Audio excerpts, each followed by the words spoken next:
ये क्या करता है आपकी बॉडी के अंदर, जो अपने बोन्स जो होती है, ठीक है ना, उस बोन्स में से जो एक्स्ट्रा कैल्शियम है उसको क्या करता है, रिमूव करता है। थायरोकैल्सिटोनिन ने क्या करा था, जो बोन्स के अंदर डिपोजिशन क्या करवाया था, इसके अंदर कैल्शियम का करवाया था। और ये क्या करता है कि वो जो एक्स्ट्रा कैल्शियम है उसको क्या करता है, रिमूव करता है। जैसे कि अपन ये बात करते हैं कि ये जो है अपनी बोन्स है, ठीक है। अब इस बोन्स के ऊपर थायरोकैल्सिटोनिन ने क्या करा था, जैसे इसकी इर्रेगुलर सरफेस बना देती, ये जैसे मान लो उबड़ खाबड़ जैसी बोन बनाती, ठीक है। तो ये अपन क्या बोलते हैं, अनसिमेट्रिकल बोन है। अब इस अनसिमेट्रिकल बोन पे क्या करेगा, पीटीएच काम करेगा, ठीक है। तो पीटीएच जब काम करेगा तो उस प्रोसेस को अपन बोलते हैं रीमॉडलिंग ऑफ बोन बोलते हैं, ठीक, रीमॉड्यूलिंग, मॉड्यूलिंग ऑफ बोन करेगा। यानी ये क्या करेगा, बेसिकली इस बोन्स के अंदर, ठीक है ना, बोन के अंदर क्या होती है, एक सेल्स होती है, ठीक है ना, बोन सेल्स होती है बोन के अंदर। उन सेल्स को अपन बोलते हैं ऑस्टियोक्लास्ट सेल बोलते हैं। इस ऑस्टियोक्लास्ट सेल का मतलब होता है ये बोन ईटिंग सेल होती है, ईटिंग सेल होती है। इतनी बात समझ में आई। तो ये क्या करेगी कि जो एक्स्ट्रा जो बोन बनी हुई है उसको क्या कर लेगी, फीड कर लेगी, ठीक है ना। तो ये क्या करता है, फीड फीड एक्स्ट्रा, ठीक है ना, बोन, ठीक है। और इसको क्या कर देगी, एक तरीके से एक्स्ट्रा बोन को फीड कर लेगी, तो जिसकी वजह से बोन कैसी हो जाएगी, सिमेट्रिकल हो जाएगी। तो एक्स्ट्रा बोन को हटाने के बाद में बोन जो होगी, बोन बिकम सिमेट्रिकल,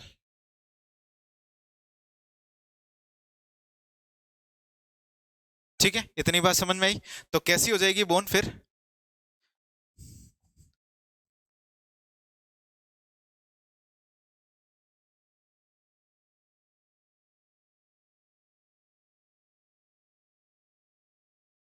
ठीक है, ये है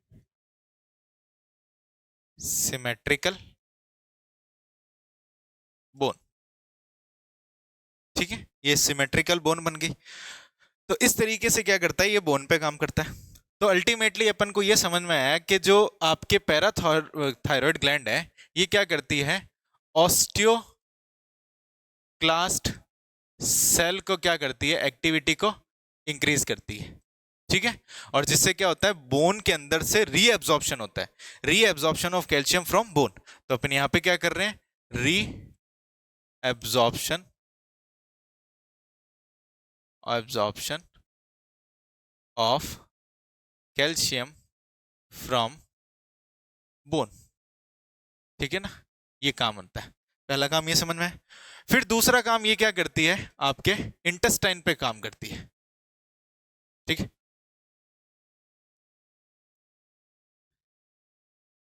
नहीं, एब्जॉर्ब तो ये करती है, लेकिन डिपेंड करता है ज्यादा ना कर ले, तो ज्यादा करने से बीमारी होती है, जिसकी वजह से क्या होता है, एक बीमारी अपन ने पढ़ी थी ऑस्टियोपोरोसिस, ऑस्टियोपोरोसिस पढ़ी थी ना, जब पीटीएच क्या करता है, या फिर अपन बोलते हैं मेंस्ट्रुअल साइकिल के एंड की, जब मेन्यूपोज हो जाता है उस समय, तो ये क्या करता है, जब ज्यादा एब्जॉर्ब करने लग जाता है तो क्या हो जाती है, बोन थिक हो जाती है। और अगर मान लो कम काम करे, ठीक है ना, या फिर अपन ये बोलते हैं कम थायरोकैल्सिटोनिन ज्यादा काम करने लग जाए, तो बोन कैसे हो जाएगी, इरेगुलर हो जाएगी, तो उसकी सरफेस टकरेगी, तो अपन को क्या होगा, पेन होगा, ठीक है ना। तो इसकी गाउट की कंडीशन भी डेवलप होती है, अर्थराइटिस।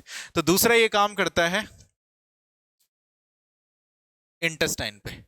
अब इंटेस्टाइन पे कैसे काम करता है, बेसिकली ये इंटेस्टाइन में एक्टिवेट करता है, एक्टिवेट विटामिन्स, कुछ विटामिन्स को एक्टिवेट करता है, जो क्या करते हैं, हेल्प इन एब्जॉर्प्शन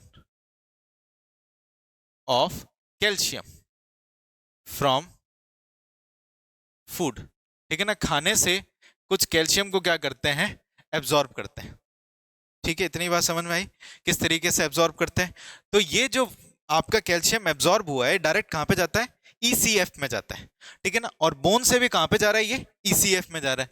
तो ये रीएब्जॉर्प्शन करता है बोन से और कहां ट्रांसफर कर देता है, ईसीएफ में। तो अल्टीमेटली अपन ये बोलते हैं, और यहाँ पे फूड, और ये कहां चला जाता है, इन ECF।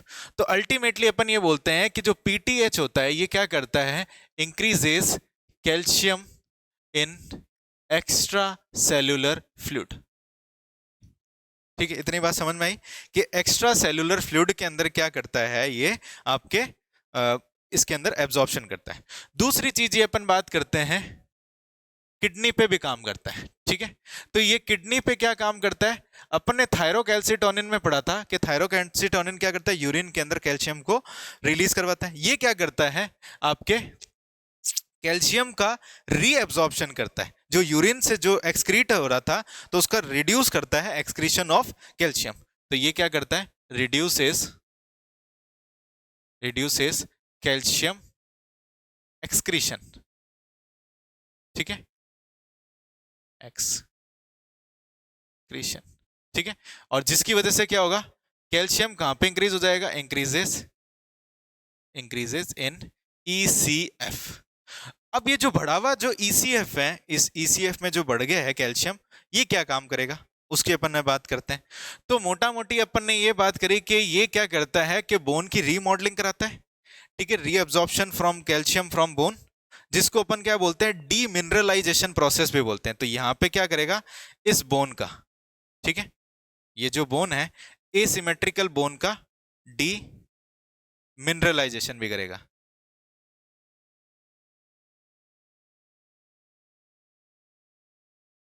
भी करेगा। ठीक है, तो कुल मिलाकर के मैं ये कह सकता हूं कि जो ये PTH होता है ये क्या करता है, hyper calcaemia, hyper calcaemia cause करता है। ठीक है, और थायरोकैल्सिटोनिन क्या कर रहा था, हाइपो कैल्सीमिया कर रहा था, यानी कैल्शियम को कम कर रहा है। और अपन ने ये पढ़ा कि ये किस पे काम करता है, कैल्शियम और फॉस्फेट दोनों पे काम करता है। तो ये जब हाइपर कैल्सीमिया कर रहा है तो साथ ही साथ क्या करेगा, हाइपो फॉस्फेटीमिया भी करेगा, फॉस्फेटीमिया, यानी ये ब्लड से फॉस्फेट को कम करेगा। तो ECF के अंदर फॉस्फेट को, ठीक है, क्या कर देगा, डिक्रीज कर देगा। ठीक है, तो अपनी बॉडी के अंदर 99% जो कैल्शियम का अमाउंट बहुत ज्यादा होता है और कुछ 1% क्या होता है आपके फॉस्फेट होता है। अब कैल्शियम का रोल क्या है जिसकी वजह से इतने सारा ये एब्जॉर्प्शन कर रहा है। तो कैल्शियम देखो क्या करता है, बेसिकली अगर मैं कैल्शियम के रोल की बात करूं, ठीक है ना, कैल्शियम का रोल की बात करूं तो देखो ये किस बहुत सारी जगह पे काम आता है। पहली चीज ये काम आता है अपने मस्कुलर एक्टिविटी में। ठीक है, दूसरा काम आता है नर्व कंडक्शन में। ठीक है, तीसरा काम आता है अपनी प्लाज्मा मेम्ब्रेन की परमिबिलिटी बनाने के लिए, यानी जो अपनी सेल की जो प्लाज्मा मेम्ब्रेन है उसकी परमिबिलिटी बनाने के लिए भी काम में आता है। तो ये क्या करता है, maintain permeability of plasma membrane. ठीक है, और ये काम करता है फर्टिलाइजेशन ऑफ ओवा।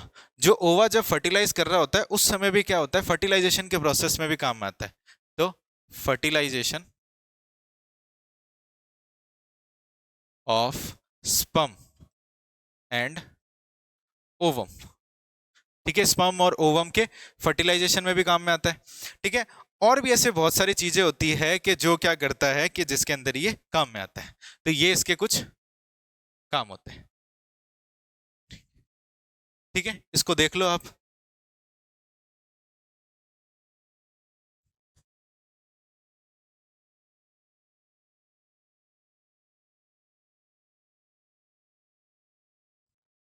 हाँ, एक चीज और है इसमें, जैसे ये किस नेचर का होता है, ये होता है पॉलीपेप्टाइड नेचर। ठीक है ना, पॉलीपेप्टाइड में भी कौन सा होता है, लॉन्ग पॉलीपेप्टाइड। ठीक है, फिर ये देखा अपन ने किस तरीके से काम कर रहा है ये। देन फिर अपन ने ये देखा, अब एक दो चीजें और होती है जैसे कि हार्ट बीट के लिए काम आता है ये। ठीक है ना, हार्ट बीट के अंदर, ब्लड को एगुलेशन के अंदर काम में आता है। ठीक है ना, ब्लड कोएगुलेशन में काम में आता है। तो हार्ट बीट हो गया, नर्व इम्पल्स हो गया, प्लाज्मा मेम्ब्रेन की परमेबिलिटी के लिए हो गया। तो बहुत सारी जगह पे क्या होता है, ये कैल्शियम जो होता है एक इंपॉर्टेंट रोल आपके क्या करता है, पैदा करता है। अब क्या होता है कि मान लो कभी कभार क्या होता है कि इसके कमी और इससे ज्यादा होने से भी क्या होती है, बहुत सारी बीमारियां होती हैं। तो अब अपन इसकी क्या पढ़ते हैं, डिसऑर्डर्स पढ़ते हैं। ठीक है, तो अपन पढ़ते हैं डिसऑर्डर्स ऑफ पीटीएच। तो वही सेम तरीके से अपन बात करते हैं कि अगर मान लो कि पीटीएच का सिक्रीशन क्या हो जाए, ज्यादा हो जाए, तो इस कंडीशन को अपन क्या बोलते हैं, हाइपर पैरा थायरॉइडिज्म बोलते हैं। ठीक है, और अगर मान लो कि पीटीएच की क्या हो जाए, पीटीएच की क्या हो जाए, कम हो जाए, तो उसकी वजह से जो होती है अपन क्या बोलते हैं, हाइपो पैरा थायरॉइडिज्म। ठीक है, तो अपने हाइपर पैराथायरॉयडिज्म की एक बीमारी अपन ने पहले पढ़ रखी है। ठीक है, तो अपन ने एक बीमारी पढ़ी थी हाइपर पैराथायरॉयडिज्म से रिलेटेड, जिसको अपन बोलते हैं ऑस्टियोपोरोसिस बोलते हैं। ठीक है, तो उसको अपन देखते हैं। तो हाइपर पैराथायरॉयडिज्म से एक बीमारी होती है जिसको अपन बोलते हैं ऑस्टियोफोरोसिस। ठीक है, तो ऑस्टियोफोरोसिस क्या चीज होता है, अपन इसकी बेसिक बात करते हैं कि इसके अंदर किस तरीके से ऑस्टियोफोरोसिस डेवलप होता है। तो अपन ये बोलते हैं कि पीटीएच अगर मान लो ज्यादा सिक्रीट होगा, तो बोन रीएब्जॉर्प्शन क्या होगा, बोन रीएब्जॉर्प्शन ज्यादा होगा। ठीक है ना, तो बोन रीएब्जॉर्प्शन ज्यादा होगा, तो इसका मतलब क्या हो गया, बोन से डीमिनरलाइजेशन भी क्या हो रहा है, ज्यादा हो रहा है। तो डीमिनरलाइजेशन ऑफ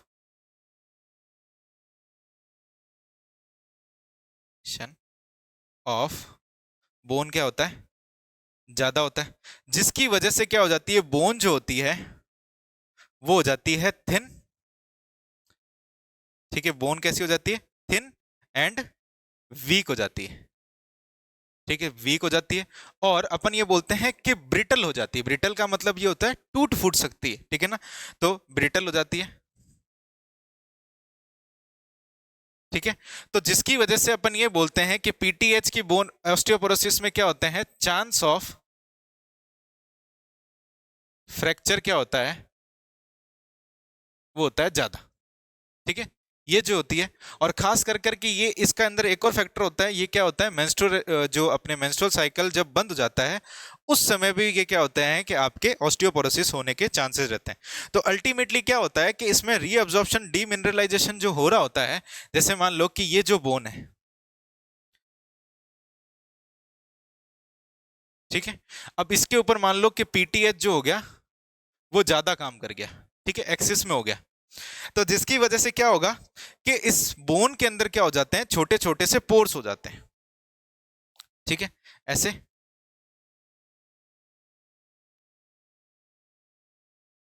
ये ऐसे पोर्स हो जाते हैं।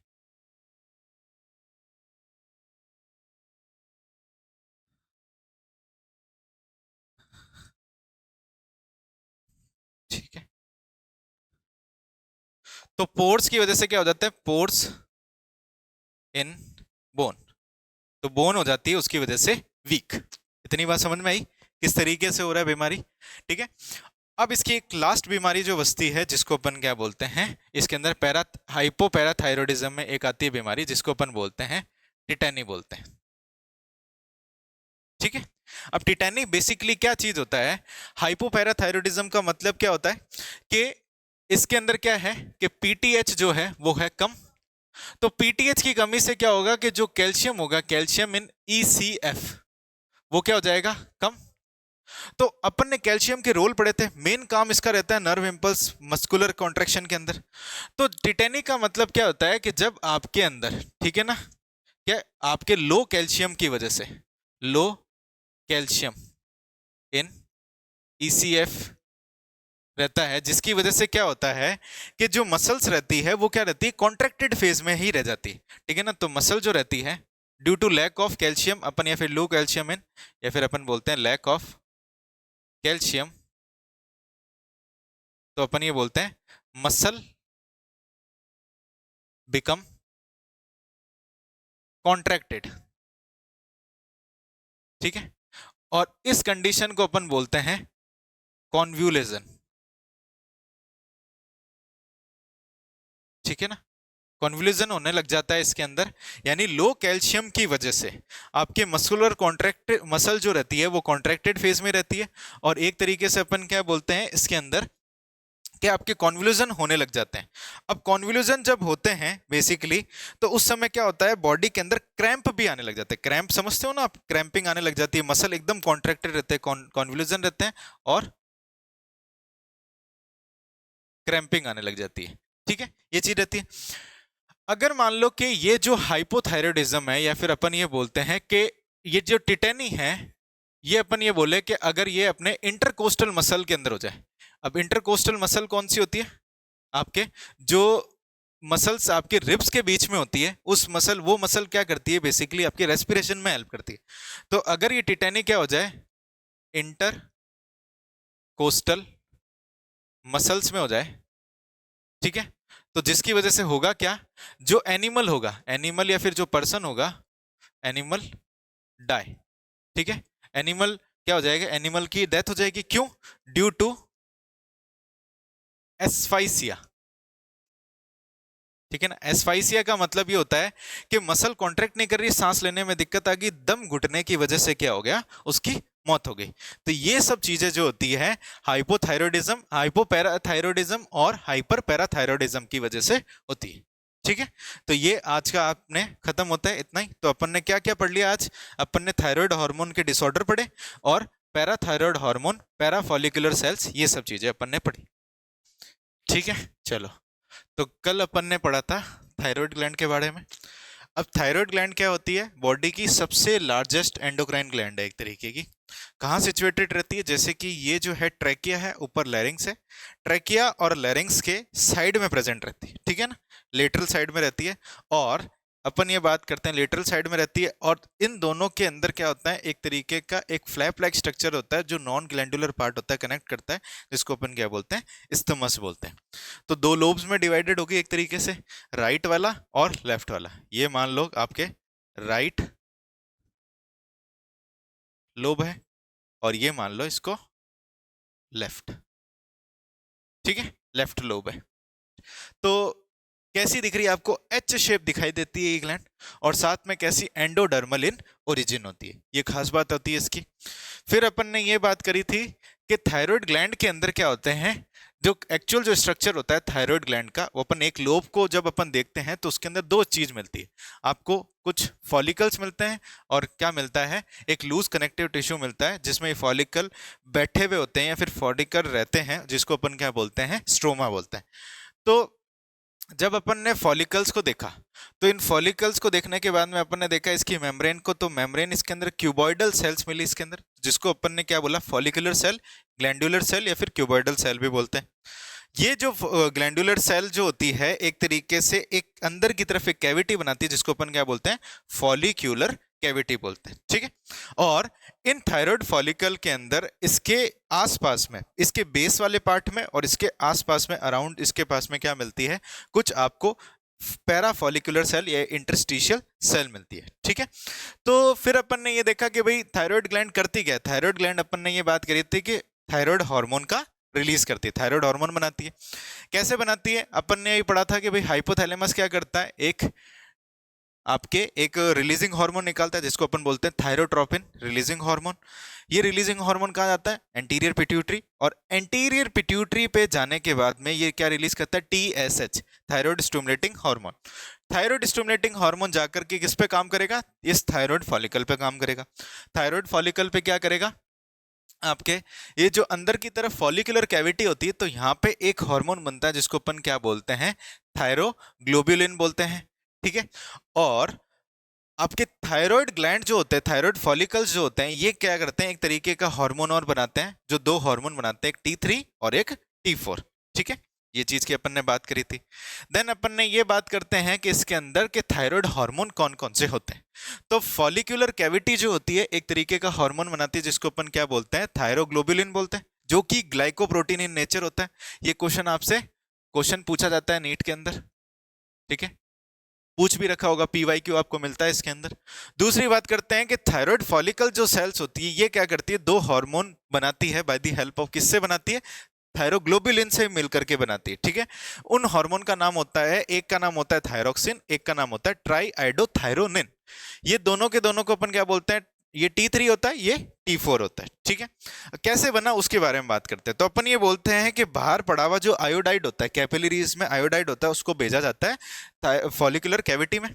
फॉलिकुलर कैविटी के अंदर क्या होता है कि जो आपके टायरोसिन अमीनो एसिड्स होते हैं, टायरोसिन अमीनो एसिड क्या करते हैं, आयोडीन के साथ में मिल करके क्या बनाते हैं, आयोडाइड के साथ में मिल करके एक हार्मोन बनाते हैं जिसको अपन बोलते हैं आपके थायरोग्लोबुलिन, जो कि आयोडाइड क्रिस्टल का है, क्रिस्टलाइजेशन से बना। फिर क्या होता है, ये थायरोग्लोबुलिन कुछ समय के लिए स्टोर हो जाता है, कितने मंथ के लिए, 2 से 3 महीने के लिए स्टोर रहता है।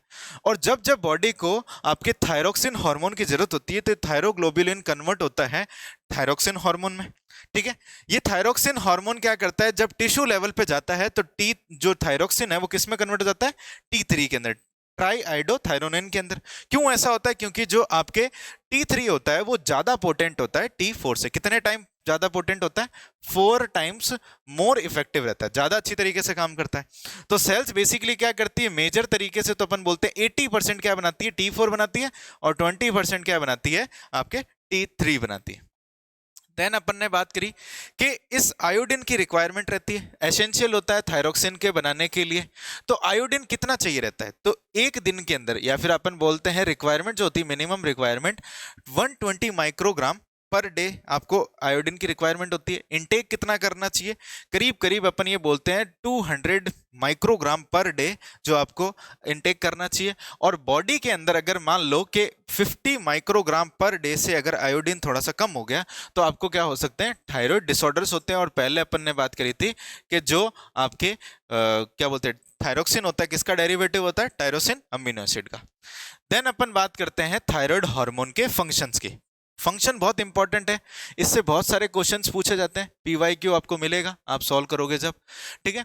तो थायराइड हार्मोन की जब बात करते हैं तो पहला काम होता है इसका ग्रोथ का, ठीक है। तो ये ग्रोथ कैसे करती है, फिजिकल, मेंटल और सेक्सुअल ग्रोथ करती है।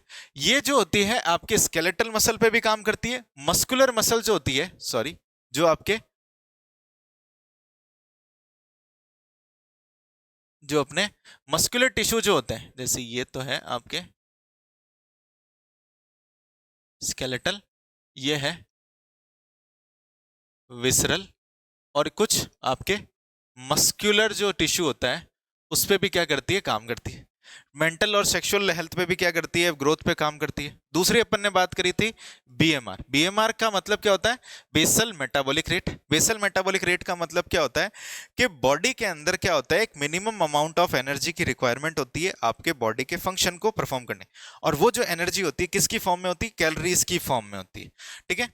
तो अब बीएमआर अगर मान लो किसी पर्सन का ज्यादा है, ठीक है, तो बॉडी टेम्परेचर बढ़ेगा, बॉडी टेम्परेचर बढ़ेगा तो उसका वेट लॉस ज्यादा होगा, ठीक है।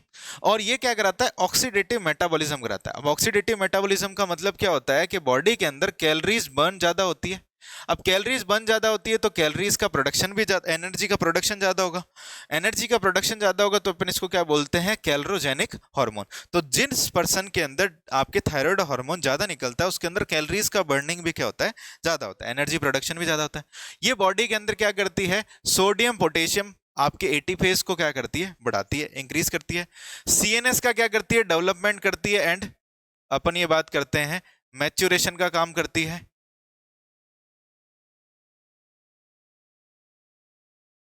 मैच्योरेशन का काम करती है, ठीक है। दूसरी अपन ने बात करी कि आरबीसी की, आरबीसी का नंबर इंक्रीज करती है, उस प्रोसेस को अपन बोलते हैं एरिथ्रोपोइसिस। मेंस्ट्रुअल साइकिल को रेगुलेट करती है और वाटर एंड इलेक्ट्रोलाइट बैलेंस को बना के रखती है। ये चीज अपन ने बात करी थी। देन अपन ने ये बात करी थी कि भैया ये इसका काम क्या होता है, मेटाबॉलिज्म पे भी काम होता है। मेटाबॉलिज्म की बात करें तो ये फैट का क्या करती है, ब्रेक डाउन करती है एनर्जी को बनाने के लिए, कैटाबॉलिज्म बोलते हैं। और कार्बोहाइड्रेट को क्या करती है, ब्रेक डाउन कर करके बेसिकली ब्लड के अंदर ही रखती है। अपटेक को क्या करती है, सेलुलर अपटेक ऑफ कार्बोहाइड्रेट को रोकती है, ठीक है, जिसकी वजह से अपन इसको क्या बोलते हैं, डायबेटो जेनिक हार्मोन बोलते हैं। और प्रोटीन का क्या करती है, दोनों काम करती है, एनाबॉलिज्म और कैटाबॉलिज्म, लेकिन डोमिनेंटली किसके ऊपर काम करती है, एनाबॉलिज्म। तो ये सब चीजें तो क्या होती है, आपके थायराइड जो हार्मोन है या फिर जो थायराइड ग्लैंड है उसके स्ट्रक्चर और फंक्शन की बात करें। अब अपन ये बात करते हैं कि इसके डिसऑर्डर्स क्या क्या होते हैं। तो अपन ये पढ़ते हैं इसके अंदर, थायराइड ग्लैंड के अंदर जो डिसऑर्डर्स की बात करते हैं, डिसऑर्डर्स ऑफ थायराइड हार्मोन। ठीक है, तो डिसऑर्डर्स ऑफ थायराइड हार्मोन की जब अपन बात करते हैं तो इसमें अपन ये देखते हैं दो तरीके के डिसऑर्डर देखेंगे। ठीक है, एक डिसऑर्डर देखेंगे जिसमें क्या होगा कि थायराइड ग्लैंड का सिक्रीशन क्या होता है, ज्यादा होता है, जिसको अपन क्या बोलते हैं, हाइपर थायराइडिज्म। ठीक है, और एक होता है जिसमें थायराइड ग्लैंड का सिक्रीशन कम होता है, जिसको अपन बोलते हैं हाइपो थायराइडिज्म भी बोलते हैं।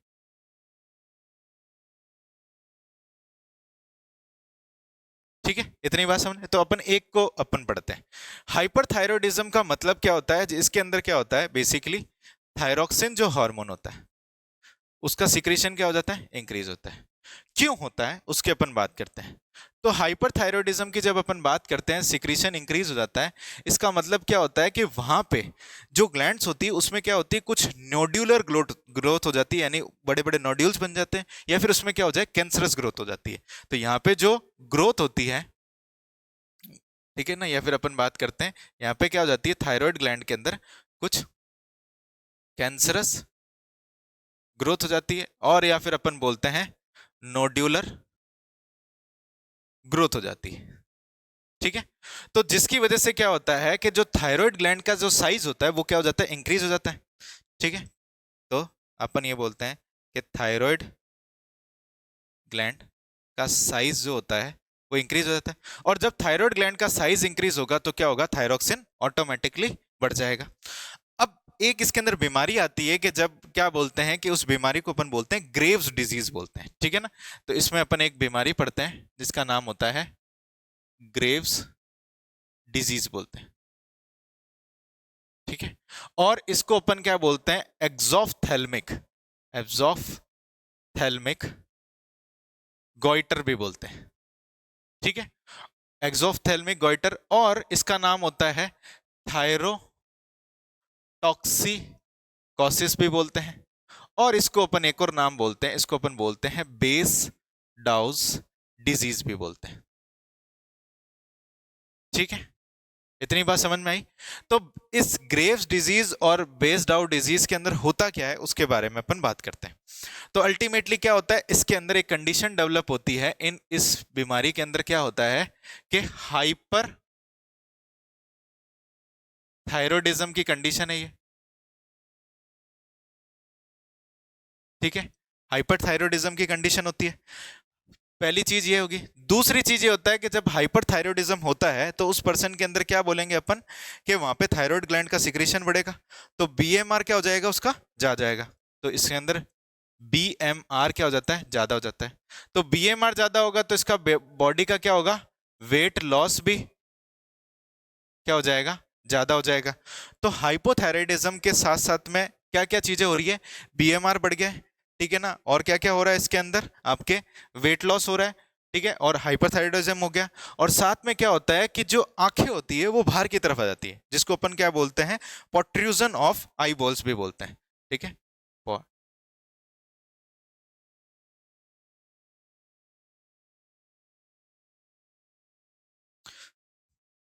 प्रोट्रूजन्स ऑफ आई बॉल बोलते हैं।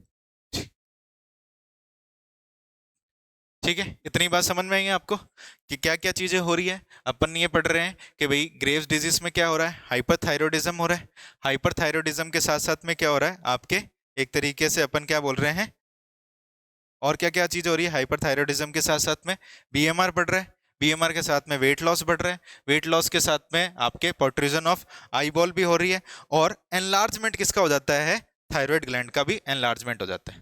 ठीक है, एनलार्जमेंट ऑफ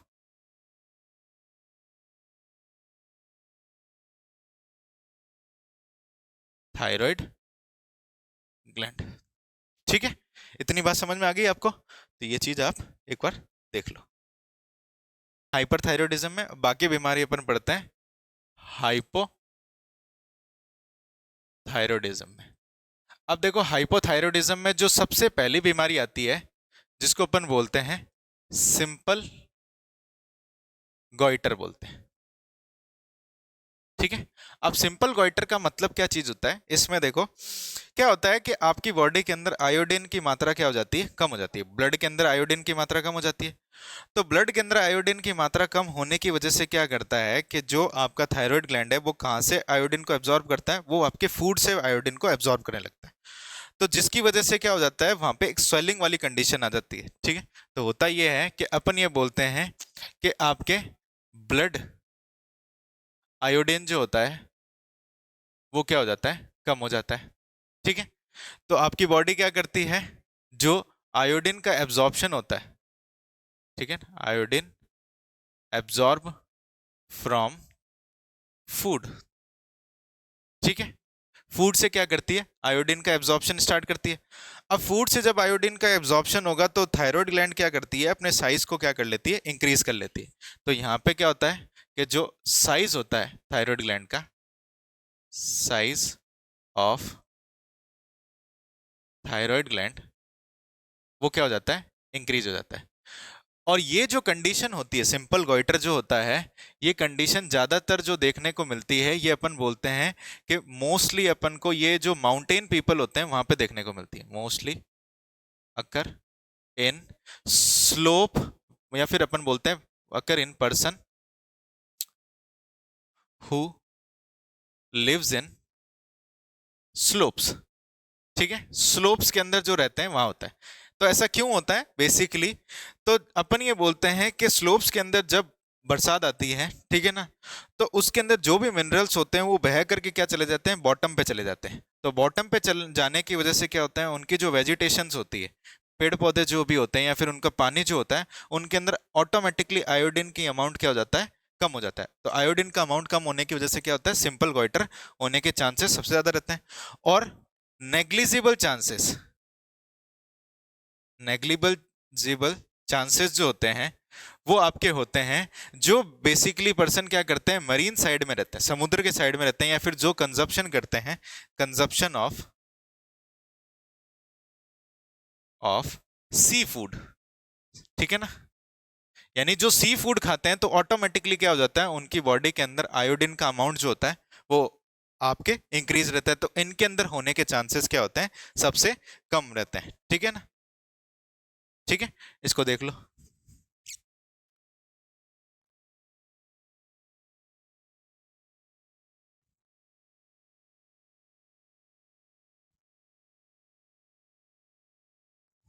चले, चलो अब दूसरी बीमारी है इसके अंदर। ठीक है, बहुत इंपॉर्टेंट है, क्वेश्चन पूछा जाता है, बहुत बार पूछा जाता है, जिसको अपन बोलते हैं क्रिएटिनिज्म।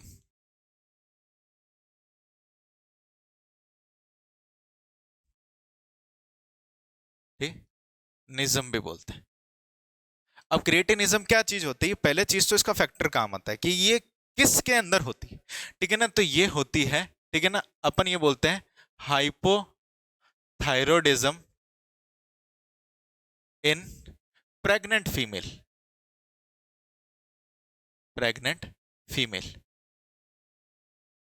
ठीक है, अगर प्रेग्नेंट फीमेल के अंदर हाइपोथायरॉयडिज्म हो जाए तो जिसकी वजह से होता ही क्या है कि जो डेवलपमेंट और मैच्योरेशन होता है बेबी का वो होता नहीं है। ठीक है, तो अपन ये बोलते हैं डेवलपमेंट, या फिर अपन बोलते हैं decreases development and maturation of baby. ठीक है, तो बेबी का डेवलपमेंट नहीं होता, तो जिसकी वजह से होगा क्या कि जो फीटस होता है या फिर जो बच्चा जो होता है, बेबी जो रहता है, उसकी जो ग्रोथ होती है स्टंटेड ग्रोथ होती है, स्टंटेड ग्रोथ होती है। अब स्टंटेड ग्रोथ को ही बेसिकली एक करेक्टरिस्टिक फीचर है इसका, जिसको अपन क्या बोलते हैं, क्रिएटिनिज्म बोलते हैं, क्रिएटिनिज्म बोलते हैं। और इसके अंदर क्या होता है, मेंस्ट्रुअल साइकिल क्या हो जाते हैं, इरेगुलर हो जाते हैं। ठीक है, तो मेन जो इसका फैक्टर होता है इसके अंदर वो क्या होता है, स्टंटेड ग्रोथ का हो जाना। और दूसरी चीज की बात करते हैं कि जो बच्चा होता है वो क्या होता है, मेंटली बहुत रिटार्ड होता है। ठीक है ना, मानसिक रूप से बहुत कमजोर होता है। तो बेबी जो होगा मेंटल रिटार्डेशन होगा इसके अंदर। ठीक है, आईक्यू लेवल की बात करें तो लो आईक्यू होगा। ठीक है, लो आईक्यू होगा। और ये बच्चा जो होगा ना थोड़ा कम बोलेगा, डीफ म्यूसिज्म होगा इसके अंदर, लो आईक्यू और डीफ म्यूचिज्म, यानी चुप चुप बहुत ज्यादा रहेगा। तो ये इसके बहुत इंपॉर्टेंट फैक्टर हैं जो आपके एग्जाम में पूछे जाते हैं। ठीक है ना, इनमें से आपको कुछ भी दे देगा और पूछ करके पूछ लेगा कि ये फैक्टर जो है या फिर ये जो आपके सिम्टम्स हैं किसके अंदर दिखते हैं, या फिर बीमारी का नाम देख करके पूछ लेगा कि इनमें कौन कौन से सिम्टम्स होते हैं। तो ये बीमारी बहुत इंपॉर्टेंट है, सिंपल गॉइटर भी इंपॉर्टेंट है और ये भी इंपॉर्टेंट है। चलें आगे अपन। ठीक है, अब एक बीमारी और आती है इसके अंदर जिसको अपन बोलते हैं myxoedema. Myxoedema.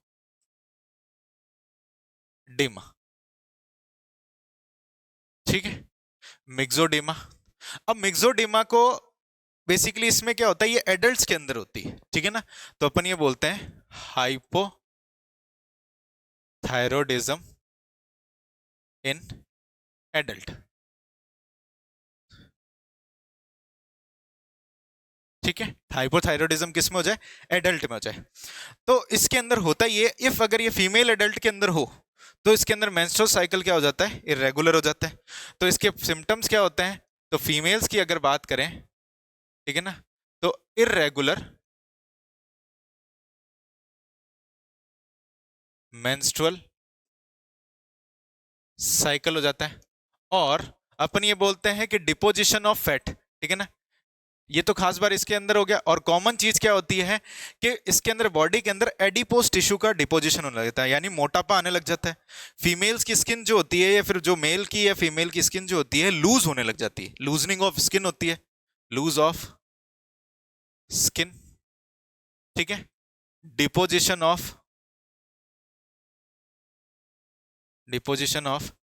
Adipose tissue. Adipose tissue का क्या हो जाता है, डिपोजिशन हो जाता है। और हेयर लॉस भी होने लग जाते हैं, हेयर लॉस। ठीक है, ये इसके कुछ सिम्टम्स होते हैं। इतनी बात देख समझ में आई आपको। ठीक है, इसको और इसको अच्छी तरीके से देख लो, कोई चीज नहीं समझ में आई तो पूछ लो।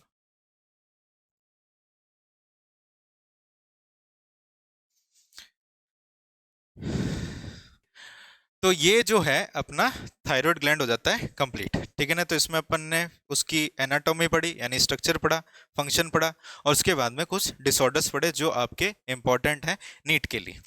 चलो अब अपन आगे बात करते हैं कि इस थायराइड ग्लैंड के अंदर ही अपन ने कुछ पढ़ी थी पैराफॉलिक्यूलर सेल।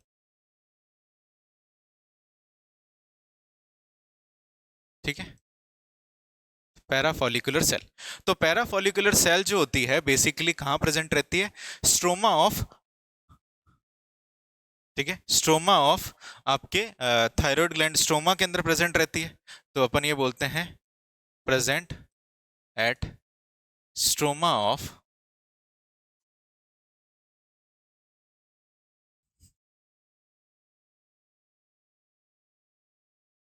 Thyroid gland. और अपन ये बोलते हैं basal part of thyroid gland. ठीक है, स्ट्रोमा और basal part of thyroid gland के अंदर क्या रहती है, प्रेजेंट रहती है। अब अपन ये देखते हैं कि जो पैराफॉलिकुलर सेल है ये एक तरीके का हार्मोन रिलीज करती है। ठीक है, जिसका नाम होता है थायरोकैल्सिटोनिन, कैल्सिटोनिन। ठीक है, थायरोकैल्सिटोनिन, इतनी बात समझ में आई। और इसको अपन क्या बोलते हैं, और कैल्सिटोनिन भी बोलते हैं। ठीक है, थायरोकैल्सिटोनिन और कैल्सिटोनिन। अब इसका मेन फंक्शन क्या रहता है कि थायरोकैल्सिटोनिन क्या करता है कि जो आपके ब्लड के अंदर कैल्शियम पड़ा रहता है उसको क्या कराता है, यूरिन के थ्रू क्या कराता है, एक्सक्रीट कराता है। ठीक है ना, यानी ये जो हार्मोन होता है अपन ये बोलते हैं हाइपोकैल्सीमिया कॉज करता है। ठीक है ना, हाइपोकैल्सीमिया क्या करता है, कॉज करता है। इसका मतलब क्या है, डिक्रीजेस कैल्शियम, डिक्रीजेस कैल्शियम इन ईसीएफ। ईसीएफ का मतलब क्या होता है, एक्स्ट्रा सेल्यूलर फ्लूइड, ठीक है, एक्स्ट्रा सेल्यूलर फ्लूइड। तो ईसीएफ के अंदर क्या करता है, ये ब्लड कैल्शियम को कम करता है, तो बढ़ाता भी होगा कहीं ना कहीं। तो ये थायरोकैल्सिटोनिन क्या करता है, deposition of calcium, deposition of calcium in bone. तो बोन के अंदर कैल्शियम को डिपॉजिट कराता है, जिसकी वजह से अपनी बोन क्या हो जाती है, स्ट्रांग हो जाती है एंड थिक हो जाती है, ठीक है। तो थिकनिंग क्या करता है, ये आपके बोन की थिकनिंग को करता है और आपके स्ट्रांग करता है बोन्स को। तो इसका काम क्या रहता है, मेन काम ये रहता है इसका कि यूरिन के अंदर या फिर आपके कैल्शियम को लॉस करवाए, और दूसरा क्या कराए, वो जो कैल्शियम पड़ा है उसको क्या कराए, आपके डिपॉजिट करवाए, ठीक है। अब एक क्वेश्चन पूछा जाता है कि ये जो हार्मोन होता है, ठीक है ना, थायरोकैल्सिटोनिन एंटागोनिस्टिक होता है,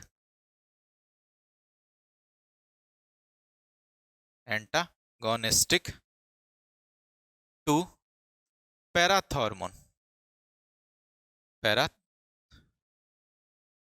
हार्मोन, जिसको अपन क्या बोलते हैं, और इसको अपन बोलते हैं पीटीएच, पैराथ हार्मोन, इसको अपन बोलते हैं पीटीएच। यानी पीटीएच जो होगा, अगली जो अपन ग्लैंड पढ़ेंगे उसका जस्ट रिवर्सिबल काम करता है, ठीक है। बात समझ में आई है आपको, चलो ठीक है, इतनी बात समझ में आ गई आपको। अब अपन बात करते हैं एक नई ग्लैंड की, जिसको अपन क्या बोलते हैं, पैरा थायराइड ग्लैंड, ठीक है। तो पैराथायरॉयड ग्लैंड की भी बात करते हैं, तो ये भी जो ग्लैंड होती है, endodermal in origin, endodermal in origin होती है, पहली चीज ये। दूसरी चीज कहाँ प्रेजेंट रहती है, अपन ये बोलते हैं कि जो थायराइड ग्लैंड के पीछे के पार्ट की तरफ, यानी डॉर्सल साइड की तरफ क्या रहती है, प्रेजेंट रहती है। तो अपन ये बोलते हैं लोकेटेड या फिर situated dorsal surface of thyroid gland, ठीक है, डॉर्सल सरफेस की तरफ प्रेजेंट रहती है, ठीक है। तो कैसी दिखेगी आपको, तो अगर मान लो कि अपन ये बोलते हैं कि ये है लैरिंग्स और ये है ट्रैकिया, तो पीछे की तरफ अपन ये बोलते हैं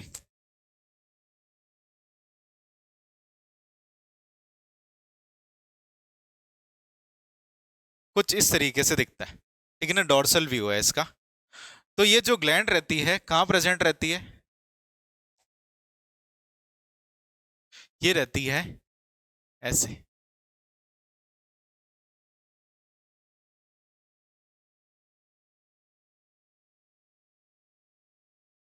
दिख रहा है आपको, समझ में आया। तो पीछे की तरफ है, इनको अपन क्या बोलते हैं, पैरा ग्लैंड, ठीक है। तो अगर बात करें तो ये एक लोब में, एक पेयर के अंदर होती है, तो टोटल इसके नंबर की बात करते हैं अपने, तो ये कितनी रहती है, टोटल 4 इन नंबर रहती है, ठीक है ना।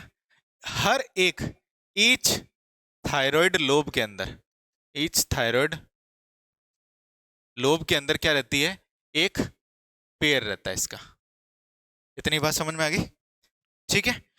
अब ये क्या करता है कि ये जो ग्लैंड होती है, ये एक तरीके का हार्मोन रिलीज करती है, जिसका नाम होता है आपके पैराथ हार्मोन, ठीक है। ये क्या करती है, पैराथ हार्मोन, और इसको अपन क्या बोलते हैं, कॉलिप्स हार्मोन भी बोलते हैं। अब कॉलिप हार्मोन क्यों बोलते हैं, बिकॉज सबसे पहले जो कॉलिप जो था साइंटिस्ट था, उसने क्या करा था, इसको प्योर फॉर्म के अंदर एक्सट्रैक्ट किया था। इतनी बात समझ में आई, तो इसलिए इसको अपन क्या बोलते हैं, कॉलिप हार्मोन भी बोलते हैं। और ये जो हार्मोन होता है बिल्कुल उल्टा काम करता है, antagonistic to thyrocalcitonin, ठीक है, इतनी बात समझ में आई। अब देखो इसका मेन फंक्शन ये रहता है कि ये जो हार्मोन होता है ना अपनी बॉडी के सर्वाइवल के लिए बहुत जरूरी है, ठीक है ना। तो अपन ये बोलते हैं इंपॉर्टेंट फॉर सर्वाइवल, ठीक है ना, बॉडी के सर्वाइवल के लिए बहुत ज्यादा जरूरी है। कैसे जरूरी है उसकी अपन बात करते हैं कि ये क्या करता है, ठीक है, बॉडी के अंदर जो कैल्शियम और फॉस्फेट जो होते हैं उनकी कंसंट्रेशन को रेगुलेट करता है, ठीक है ना। तो ये क्या करता है आपके होम्योस्टेसिस करता है, homeostasis of calcium and phosphate in blood. तो ब्लड के अंदर कैल्शियम और फॉस्फेट को क्या करता है, होम्योस्टेसिस करता है। इसलिए ये क्या है, सर्वाइवल के लिए जरूरी है, ठीक है। चलिए आगे चलो। अब कैसे ये काम करता है उसके बारे में अपन बात करते हैं। तो इसके अपन पैराथॉर्मोन PTH बोलते हैं इसको,